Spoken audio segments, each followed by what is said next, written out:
The founder and former CEO of Uber, Travis Kalanick, was interviewed this weekend by All In Podcast, and he had a lot to say about Tesla and the autonomous driving market. Today, we'll watch that video and hear his thoughts. First, he says Tesla Cybercab is the ultimate product for autonomous vehicles. Second, he confirms that Tesla's FSD improved by 10x in interventions in the last few months and is improving quickly. He also says Tesla has a huge advantage in hardware manufacturing. But weirdly, Travis believes that gas cars will also become autonomous vehicles. I've got Jeff Lutz with us. He's a multi-decade supply chain executive and chief quality officer. He's now CEO of his own supply chain consulting firm.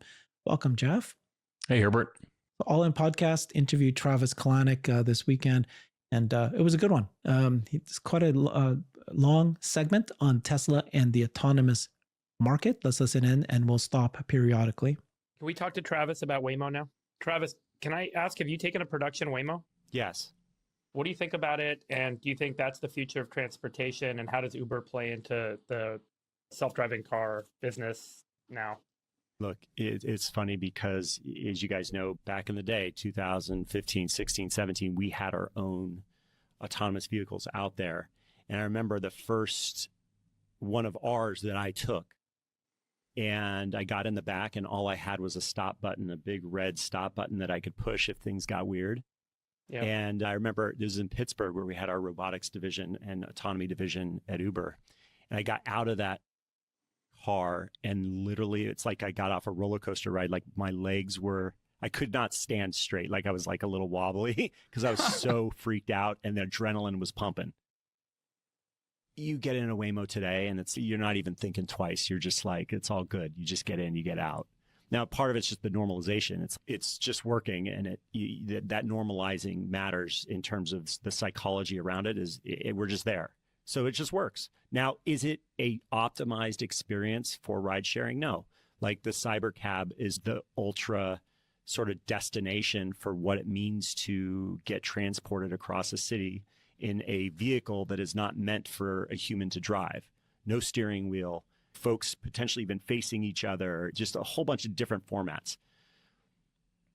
The technology works. We know that there are different ways to get to the technology. I think probably the most interesting thing that we should be, or one of the most interesting things to be thinking about, maybe there's a few. First is cheap AI makes cheap autonomy. Mm-hmm. Okay, so if as cheap AI gets out there and proliferates and gets broadly distributed, we should expect autonomy gets easier and easier. And you see some of the stuff that's happening with Tesla and FSD, their new models are like, I think in a 3-month period, they went up like 10x in terms of performance, meaning in number of miles per human intervention. Like they're seeing, that's the thing that Elon's seeing right now because cheap AI, cheap good AI makes cheap good autonomy. And that's a thing we need to connect the dots on. Okay, let me pause it there. You talked about the Cybercab, he talked about Waymo, he talked about cheap AI. What stood out for you in that conversation? Yeah, and I've seen the vehicle he was talking about and experienced the one in, I think it's 2016 or 17. Yeah, it was a very hardware intensive product and too intensive. It would have never, I think they would have trouble scaling it. But I think this whole concept of cheap AI, I think what they're basically trying to say is like, how much is, what's the total cost structure is once you've built out the infrastructure and now you've got to start training different models for different tasks. Does when you apply that cost structure to a product and now various different products all over, it should become cheaper from a, not, no pun intended, an all-in cost perspective. It should be cheaper because you can now distribute that infrastructure investment. But I don't know if I use the word cheap AI because you need the three things we talked about and Elon's talked about in the past. You need the engineering talent, you need the data, and then you need the compute. And we're not at artificial general intelligence yet. We're not at artificial super intelligence yet. And there are many steps along the way that I think that are in front of companies to get there. And you're going to need these larger and larger models, these larger and larger clusters, I think, to work through that. We'll see. Maybe they'll come up with a new or different way. But in terms of autonomy, I don't know how yet you get around the miles and not having the miles. Tesla's, looked, very far in the future, Elon, to equip these cars with cameras. How many years ago? We're over 10 years now that these cars have been driving around, with cameras. Who is capturing data for their AI models themselves, by the way, not going in and copying it from New York Times or whatever? Who is out there and capturing and doing their own data collection 10 years ago? I mean, you could arguably say what Google did with like books and reading, or with YouTube, and Right. like they've definitely done a tremendous amount of content and data generation, YouTube, Google and YouTube. But I mean, in terms of like real world AI, who is out there doing it's only Tesla. So, and I think that's going to pay massive dividends for them, and it's really going to distinguish them for a period of time, as long as they want to keep it themselves and not license it. Well, this is good to hear from Uber. Travis saying the same thing. That's important. Cost matters, right? Not only because the AI is one thing, of course, but the total cost, as you just said. Yeah, you add in the car as well. And Cybercab was designed specifically for this. One level past that, you're like, okay, there's the possibility, literally, that autonomy just gets easy and commoditized, similar to what's happening to AI. The next part is, okay, you get the hardware. You're like, okay, manufacturing's hard. That's interesting. That could be a long pull in the tent. I think that could be a place where Tesla, of course, has huge advantage. You then look at who are Waymo's partners. Are they getting set up to do the right kind of manufacturing and get scale of cars out there? But then there's like this dark horse that nobody's talking about, which is, it's called electricity. Okay, before I get there, he's talking about manufacturing, and so obviously Tesla is going to be the leader. Then he just sort of said, Waymo's going to take a look at his partners. What's your answer to that? Because he just skimmed over it. Yeah, we keep going back, and it's important to reiterate these points. There isn't a company out there that has the AI brain. When I say the AI brain, the actual hardware and the software, the data in the AI brain. And there isn't a company with that plus the manufacturing capability. And when you put those two together, it's a very rare combination. Arguably, it's not out there, or if it is, there's companies that are 5, 7, 10 years away from getting to where Tesla is, and then Tesla's just going to keep advancing and moving. I mean, those are just the facts. If someone wants to say, well, there's this company and they're doing this, that's great. But I think the point he's making is that there are companies out there that have robotaxi services, but don't have the internal auto manufacturing prowess and capability. Remember, Tesla has done this now in many phases, from the Roadster, the original Roadster, over $100,000, very expensive vehicle, limited volume. Then Model S, also very expensive. You went to go buy a Model S in 2012, 2013, when I bought my first one, they were well over $100,000. Mm-hmm. And so Tesla's been able to do this over a series of a decade. And now we're in the next stage, or the next phase, where they've built up the capacity of their supply chain. They've built up the scale. And I want to keep reminding people, there's not 40 models from Tesla that produce the 2 million EVs. There's 40 models from BYD, by the way, that produce the 2 million EVs. They're not a lot of value there. So are they respected by their suppliers? Sure.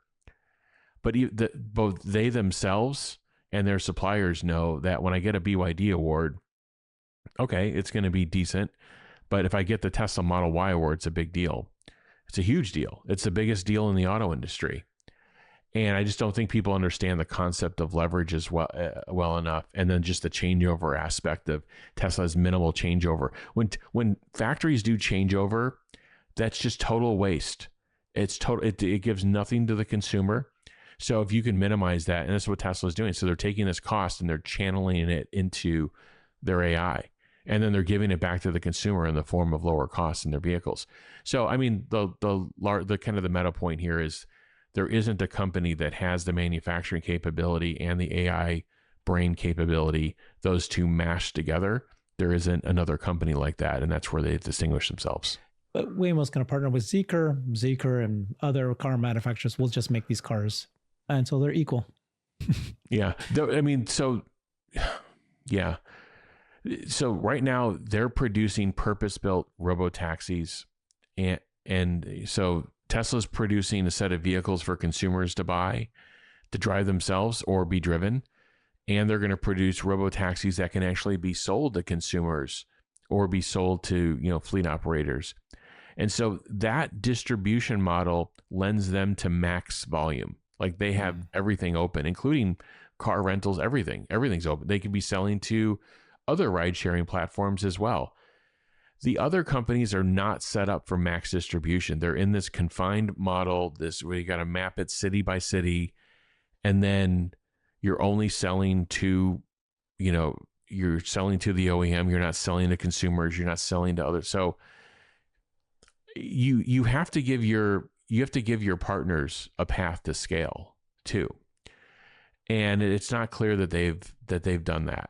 And when you don't have the whole chain working together, where everybody has the ability to get to this breakaway scale, reduce their cost structure, and make a lot of money, it really limits the decisions that are being made. And now you have the geopolitical overlay of like, does anybody think a Zeekr vehicle made in China is going to be on the road with 10 cameras and sensors grabbing data in the US? I mean, whether it's Zeekr or whether it's whomever is making these cars, I think they have to be produced here. And then the AI, all the data gathering, all of it has to be localized here. It's manageable. It can be done. But I would say the China setting up manufacturing, the U.S. thing is I wouldn't call it manageable. I would say that's going to be a difficult thing. That's an important It's called point. power. And all these vehicles are electric vehicles. And if you said, I just did some like quick back of the envelope calcs, if all of the miles in California went EV ride sharing, you would need to double the energy capacity of California. Right. Let's not even talk about what it would take to double the energy capacity in the grid and things like that in California. Let's not even go there. Even getting 20% more, 10% more is going to be a gargantuan 5 to 10 year exercise. Look, I live in LA. It's a nice area in LA, and we have power outages all the freaking time because the grid is effed up and there's upgrading it as things break. That's literally where we're at in LA, one of the most affluent neighborhoods in LA. That's just where we are. So I think the sort of the dark horse kind of hot take is combustion engine AVs. Well, how do you think about that? That's a very unique thought there. Gas cars. Let's talk about the energy piece. I mean, man, to do these calculations, you have to understand concurrent peak. You have to understand all these things. They're not all charging at the same time. The point is valid that even, these 10, 20% increases are going to be, they're going to be difficult to do, but they are going to get done. This is where you're also going to see you have generation and you have storage too. And I think this is where you're going to really see the ramp up of short and long duration storage. Tesla, EOS, maybe a few others, but I think you're going to continue to see this ramp up of energy storage. So I think there are solutions that allow EVs to scale and where there's enough energy, but there's clearly work to do on autonomy and ICE powered vehicles. I've given it some thought. I mean, at the end of the day, there's about 2 billion vehicles on the road, and only a very small percentage of them are EVs. So if you have to go back and you have to think through your mission statement. And if your mission statement is something on the order of advancing sustainable autonomy, well, then you wouldn't focus on gas vehicles. But if part of your mission statement as well is now that you've developed this AI division of your company, is that you want to eliminate car accidents from happening. Well, you would be putting AI brains in gas powered vehicles and figuring out how to do it. So I'm not saying I'm a proponent. I haven't even stepped through what would be needed, but I mean, this is one of the reasons Tesla has this relentless focus on getting the power consumption. I'm not saying to build it for ICE vehicles, but in general, they have a solid approach of getting the power consumption down to the computer and all the sensory work that's required. So it is scalable. It is something that's portable as well. But in terms of, on the one hand, you have to convert the fleet to EV, and you want nothing to get in the way of doing that. On the other hand, is the existing fleet is going to have a ton of ICE cars for the next 20, 30 years. And how do you make this thing of like, my car doesn't have at fault accidents? Like, how do you share that? Like, why should one person or everybody can't buy a new car every year. There's people that need to hold on to their cars for 15 years. So, and I'm not saying you would do a retrofit. It's a very complicated thing. I'd have to give it some more thought. At first glance, I would really just like to focus on reducing the cost of EVs. They're already at parity, get it well below parity of ICE vehicles, and then continue to drive new autonomous EVs off the line versus trying to focus on, combustion engine vehicles. But I'd be open to I'd be open to debate on it for sure. Yeah. Interesting. It's a good one to think about, think a little bit closer, but that's his opinion. It's interesting. That's what he thinks. Let's listen more to what he's saying. Because I don't know how you can go fast getting AV out there really massive with the electric grid as it is. What do you think about regulation in this regard? Because obviously there was the Cruise, a person got hit by a regular car, they dragged it, the whole thing imploded. We had at Uber the tragedy in Arizona where somebody was playing Candy Crush when they were a safety driver. What is your outlook on this stuff rolls out and somebody gets hurt, and then the tens of thousands of cities that you brought Uber to, how receptive are they going to be towards this? And what do you think the regulatory framework will be like? I think similar to how you get normalized, it's like you're used to getting in a car. It's normalized psychologically and in the sort of public sphere, the public mindset. You get used to it. We're getting to a place where these vehicles are provably safer than human-driven vehicles. So yes, there are mistakes, but they're just provably safer, and people are just getting used to it. And that's a big part of the cycle. So I think we're getting out of the hysteria and we're getting into, it's just great. Like, talk to people who are using it and they feel safer from of course, like I feel like we're going to get in less accidents, but also I feel safer because there's less chance of an interpersonal problem that does happen, especially late at night when people are out partying and things like this. There is a level of safety on many different aspects to for these the driver, vehicles.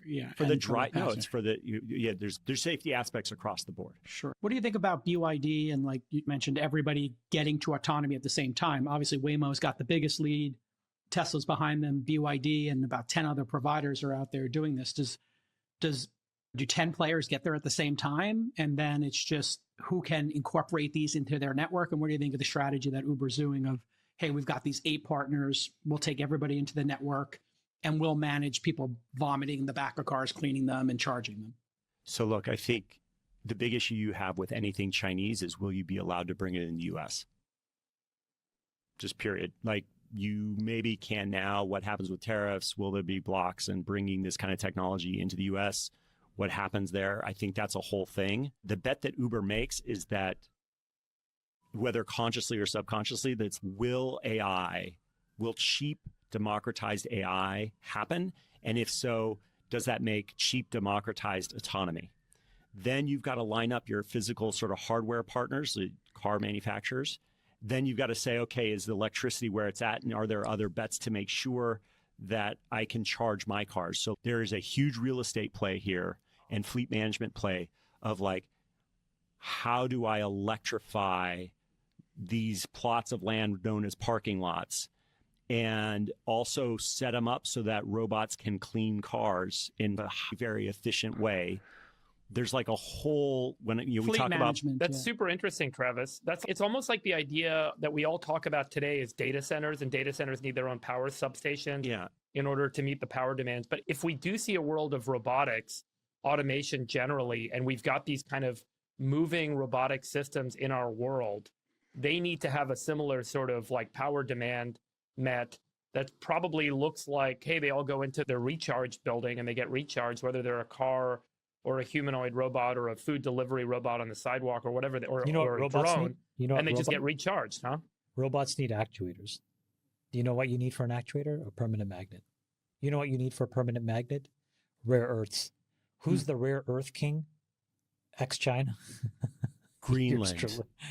Greenland, let's go. Let me pause it there. It almost sounded like they're talking about Tesla superchargers, Tesla's automated robotics cleaning. So the idea is he still believes that Uber is going to be able to play a role by having these superchargers. They build that out in parking lots, and they are the fleet manager that cleans and has automated cleaning as well. Maybe for other car companies, maybe for Tesla, maybe Tesla Elon did say in the past he wants to have fleet managers. I'm not sure yet what's going to happen here. It could be a role. What's your thinking when you heard there? I wouldn't feel good about that being my business prospect of being the maids for the robotics. I mean, it could be, or the butlers, however you want to look at it. I mean, it could be, there could be, to me, it's some sort of like transition point. It's not like it's end state. I think of end state, I think of like 20 years into the future. Will these things happen? 10, 15 years? Will these things be happening? Will I still need this job? If I'm going to create a cleaning business, I'm going to create these things, you know, what's the longevity behind doing them? I think it's the right way to think about it. And just a commentary of just thinking like, when I go back to, they're talking about BYD as this or this company as that. Sometimes these people they aren't immersed enough, or they haven't built and shipped a product before to understand that there's a big difference between an autonomy demo and a car driving hundreds and thousands of miles. So, I mean, it's clear, like, you know, Waymo is a real deal. Tesla are the real deal. But to talk about these other auto manufacturers is if they have like their own organic solution, and it's on the way, it's imminent. I think you've got to get past you got to get past the short demo videos, even the medium length demo videos, and you've really got to sit and live with the vehicle. That's what we've been doing. I mean, you've seen demo videos on Teslas for 3 years saying, oh, wow, I just had a drive with no intervention. But when you really sit and you really let the product soak, you really understood where it was at and that it needed a lot of improvement. And only now, until we got on the V13, do you realize that you have something now that goes across the masses, it goes across so many people. And I bet you if they could scrape and extract sentiment on X on V13 versus V12, they would see a huge market improvement on that. So anyway, just this whole commentary of everybody's working on it and everybody's going to get there kind of at the same time, I think is misguided. And, you know, and no matter how many people they throw at it, it doesn't, if you don't have the right premise and you haven't been capturing, and again, all data isn't created equal too. So Tesla's got to be capturing the right data. So I challenge that premise. But yeah, I think, and then Travis is talking about just the whole infrastructure around offering this solution. You have to think through the whole thing. And that's what Tesla's doing. Tesla's putting IP around it. And now you've seen they've built these prototype robots that are fully programmed and ready, ready to do the work. So I think there's a lot more to, I think their point is there's a lot more to this. And then just that final point that Chamath was making about, actuators and rare earths, these things are all being, worked through and sorted through. I would just say that the supply chain aspect of building humanoids it is about that. I think everybody's just focused on, a lot of people are focused on the demos. I will tell you, a majority of the risk for the 9 or 10 robots you see on stage with Jensen is not can they work teleoperated or not can they work autonomously. It's, are they designed to do all the tasks? And I think Tesla's designed them to do almost all the tasks a human can do. That's one. I don't think many companies can actually do that.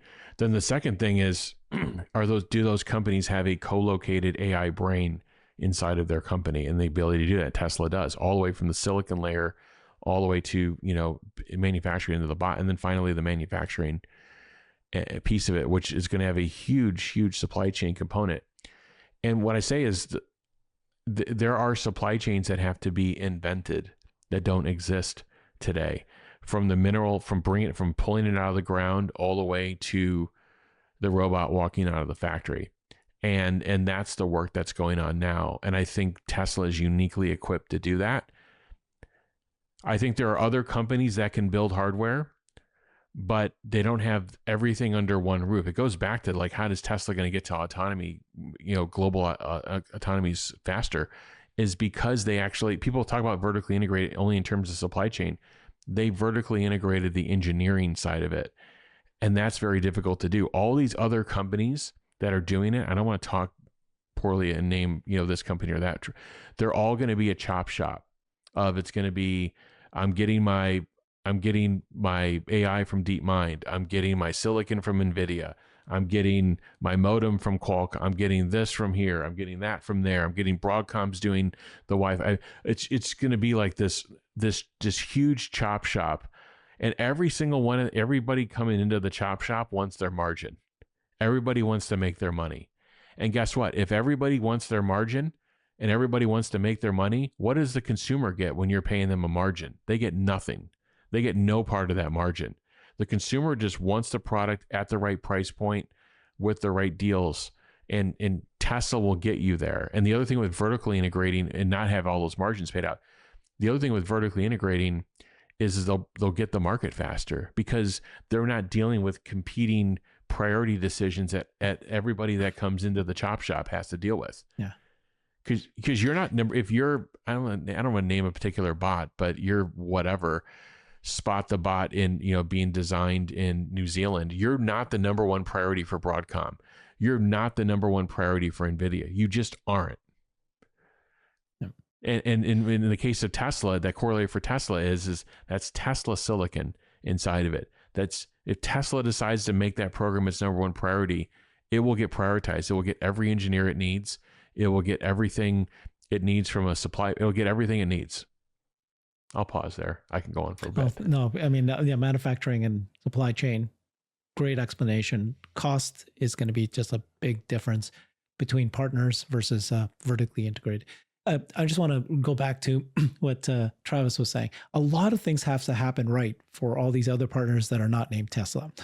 One, he said, cheap AI then make autonomous commodity. Okay, well, let's see when that happens. But Tesla's already going to launch in June. Number two, you need to have charging stations. Oh, you need to have parking lots turned into charging stations. Hasn't Tesla already been doing this? And they've automated how fast they can create these superchargers. They've now got version 4 of how fast the charging is. Imagine if you are Uber or some other company trying to start fresh, trying to create these charging stations to be as fast as possible. Okay. Then you need megapacks. You need the energy somewhere because it's going to be a rate limiting step according to Travis. Well, guess what? Tesla's got years of experience. They've got megapack factories already. They know how to create these megapacks to create these to supply the power. He was talking about, don't you need to have just like a co-located energy to data centers? Yeah, you need co-located energy to these EVs that are robotaxi, and all these things that are happening. Automated cleaning. Well, I just showed a video of Tesla's robotics automated cleaning. All of this, they're so far ahead. Even if it's possible for other partners, it'll take them years to even launch any one of these pieces. Let's play one more clip from Travis. So, guys, I think there's a couple interesting things. One of them is going to be, how are these companies thinking about real estate, electrifying that real estate in urban environments, and roboticizing that real estate so that they can do the servicing, maintenance, et cetera. Look, I guess it could be manual for a while. Hold on. Can I put you on the spot? Just go one level above it, because merge the last two concepts together. We talked about the federal government, Doge, et cetera. Isn't there the potential for just a complete surplus of physical inventory that exists in America? Oh, yeah. Okay, so big time. So what does that mean for commercial real? Like, how do you navigate around that? Because you got to evade the falling knives first. Okay, so let's just go down ride-sharing lane. So autonomous ride-sharing lane. You go down that lane, car ownership, which is already drops like a knife all the way down. And there's this thing in cities which takes up 20 to 30% of all the land. It's called parking. It's no longer necessary because cars are getting utilized. The cars that exist on the roads are getting utilized 15x more than they were before per car. So you need, hypothetically, 1/15 the number of cars. Maybe you could say 1/5 or 1/10 because you want to be able to surge to like rush hour and things like that. It depends on what kind of carpooling and things like this that are going on. But let's just call it 10x fewer cars, 1/10 the land necessary for parking, at least 1/10. Like maybe it's less than that. Okay. So now you're opening up 20% of the land in a city that just goes fallow. Okay. He's not going to talk about land now. Interesting. This is coming from Uber. So in a way, he kind of, I would trust his analysis of, what will happen with car ownership, parking. Yeah, it feeds into CapEx. It feeds into a lot of long-term models of companies when they start thinking about, the U.S. auto industry peaked in 2018. Yeah. I think it was around 21 million units. It's never gotten back there. I think we're at 16, low 16s and change. We ended last year. So that's a big drawdown. So it'll be interesting to see what it does to car ownership in the future. Because you have to ramp up this robotaxi fleet, and that's going to be, there's going to be a big number behind it. And then I think if you offer a vehicle that consumers can drive or be driven in, I think there's going to be some value. There's going to be some value to that. That's a good middle way before we get to full robotaxi. Okay, well, I guess I'm biased thinking about Tesla they're far ahead and they've thought a lot of this through already. Car ownership will fall as soon as robotaxi expands. So if Tesla succeeds in conquering city by city with autonomy faster than Waymo has done, they have really 2,000 cars. Actually, they have 1,000 cars, right? I'm just giving them, what if they have 2,000? They have 1,000 cars. I'm not sure why everybody thinks they're so far ahead. And Tesla comes out June, starts producing, tens of thousands of cars, hundreds of thousands of cars. And then they go out there. What happens to car ownership? Whose car ownership would fall? The car companies that are gas cars that are not autonomous versus Teslas that are, you can use either way, like you just said. So, yeah, I think the used car market gets interesting too once Tesla allows owners to turn their cars onto the network. I think the used car market gets vacuumed up pretty quickly. It'll be an interesting thing to watch. Yep. Thank you very much, Jeff. That was great to hear your experience and your rebuttal to what Travis was saying. Very interesting to hear from Travis as well. Thanks. Talk to you soon. Follow Jeff on his X account at @TheJeffLutz. Thanks, everybody. Bye-bye. I've created a website that is the most comprehensive resource for the Tesla investor. Please check it out. Simply go to my website at herbertong.com.